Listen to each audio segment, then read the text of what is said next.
SNS에 접속한 당신, 평소 좋아하는 인플루언서가 게시글을 업로드했네요. 그런데 오늘 팬들을 위해 본인의 다이어트 비법을 알려준다고 합니다. 최근 군살이 많이 붙어 스트레스를 받던 당신은 게시글을 꼼꼼히 읽어보는데요. 효소를 먹고 다이어트에 성공했다는데 이건 못 참지 바로 결제해버리는 당신. 그런데 말입니다. 과연 당신은 이 효소를 먹고 다이어트에 성공할 수 있을까요? 오늘은 이렇게 활발히 이루어지고 있는 SNS 마켓의 판매 유형들을 함께 둘러보며 구매 전 유의해야 할 점과 손해를 입었을 때 보호받는 방법에 대해 알아보도록 하겠습니다. 우선 제품을 안전하게 구매하기 위해 결제 전 확인해야 하는 사항들을 알려드리도록 하겠습니다. 첫 번째 마켓부터 살펴볼까요? 21살 패션 모델, 오늘 입은 착장은 아래 링크를 통해 구매 가능하세요. 패션 모델의 마켓인가 봅니다. 티셔츠를 한번 구매해볼까요? 링크를 누르고 구매하려고 하는데 어라? 구매 후기가 0건? 뭔가 찝찝한데요? 이 마켓 믿을만한 걸까요? 확인해볼 방법을 알려드리겠습니다. 첫 번째로 해당 사이트 내에 사업자 정보가 기재되어 있는지 확인해야 합니다. 전자상거래를 하기 위해서 직전 연도 거래 횟수가 50회 이상이거나 간이 과세자가 아닌 판매자들은 통신판매업 신고를 해야 하며, 판매 화면에서도 사업자 정보를 게시해야 하는데요. 사업자 정보를 확인할 수 없는 경우 통신판매업 신고가 되어 있지 않을 가능성이 높다는 점, 신고하지 않은 개인과의 거래는 전자상거래법에 따른 보호가 어려우니 꼭 확인하고 구매하는 것이 안전합니다. 두 번째로 국세청, 공정거래위원회 홈페이지에서 사업자 정보를 이용해 사업장의 폐업 여부를 확인하는 것이 좋습니다. 오랜 기간 거래가 이루어지지 않아 방치된 마켓들도 많기 때문인데요. 현재 정상적으로 운영되고 있는 사업장인지 체크해본 후 구매하는 것이 좋겠죠?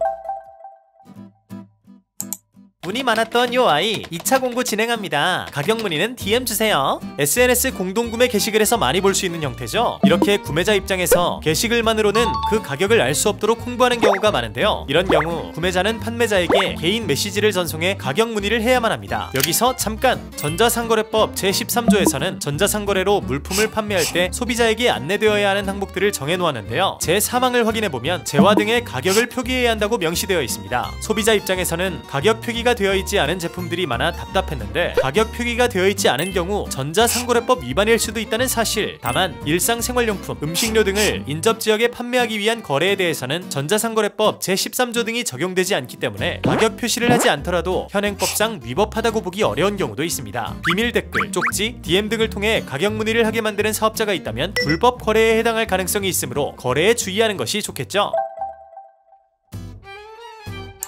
언제나 뜨거운 에센스, 샵 공구 시작합니다. 단 마켓 특성상 카드 결제는 불가능하세요. SNS 마켓에서 구매할 때 종종 신용카드 결제가 불가능한 곳이 있죠. 아무래도 개인이 운영하는 마켓이다 보니 소비자가 이를 감안하고 현금 결제를 선택하는 경우가 많은데요. 심지어 카드 결제가 되더라도 카드 결제 시 할인 혜택에서 제외하거나 수수료를 추가로 부과하는 경우도 있습니다. 하지만 이러한 카드 결제 거부 행위는 위법하다는 사실. 여신전문금융업법 제19조 제1항은 신용카드 가맹점에서 신용카드 거래에 대해 거부를 하거나 불리하게 대우하는 경우 1년 이하의 징역 또는 1천만원 이하의 벌금형에 처한다고 명시하고 있는데요. 다만 SNS 마켓의 경우 카드 회사와 따로 가맹 계약을 체결하지 않아 신용카드 가맹점이 아닌 경우도 있기 때문에 이 경우에는 여신전문금융업법 위반으로 보기는 어렵습니다. 정당한 판매를 하지 않은 사람과 정당한 거래가 이루어지긴 어렵기 마련이죠. 만약 신용카드 가맹점으로부터 카드 결제 거부 등 부당한 대우를 받은 경우 간단한 증거 자료를 첨부해 국세청이나 여신금융협회에 신고할 수 있으니 이 점 참고하시면 좋겠네요.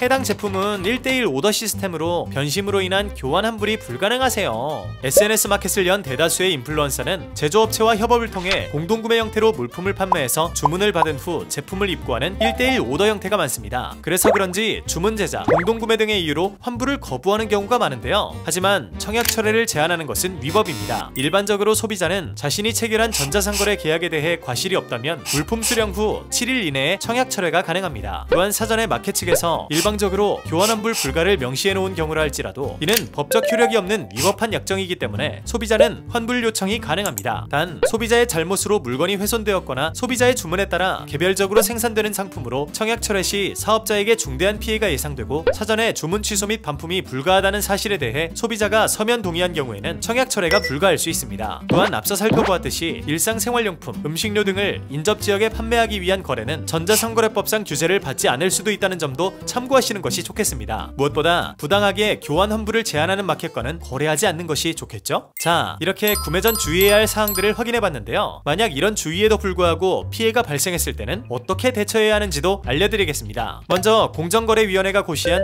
소비자 분쟁 해결 기준에 따라 업체와 분쟁 해결에 대한 협의를 해볼 수 있습니다. 만약 업체와 협의가 되지 않는다면 한국소비자원에 피해 구제 신청을 할 수 있는데요. 국번 없이 1372번 소비자 상담센터를 통해 한국소비자원에 피해 구제를 신청할 수 있다고 하니 필요시 이용하시면 좋겠네요. 신청이 접수되면 한국소비자원에서 사업자와 소비자 간의 합의를 도와주는데요. 합의가 성립되지 않는 경우 소비자 분쟁조정위원회를 통해 조정 결정이 내려지게 됩니다. 이 조정 결정을 받아들일 수 없는 경우에는 민사소송을 제기할 수 있는데요. 이러한 분쟁 해결 과정에서는 다양한 법률적 검토가 필요한 경우가 많으니 법률 전문가인 변호사의 도움을 받는 것도 좋겠죠? 오늘은 SNS 마켓을 이용할 때 주의해야 할 점에 대해서 알아봤습니다. 취향에 잘 맞고 트렌디한 제품을 살 수 있다는 것이 장점인 SNS 마켓이지만 소비자들이 제대로 보호받지 못할 수 있다는 치명적인 단점이 있었네요. 똑똑한 소비자로서 합리적인 쇼핑을 하시길 바랍니다. 지금까지 법인카드였습니다.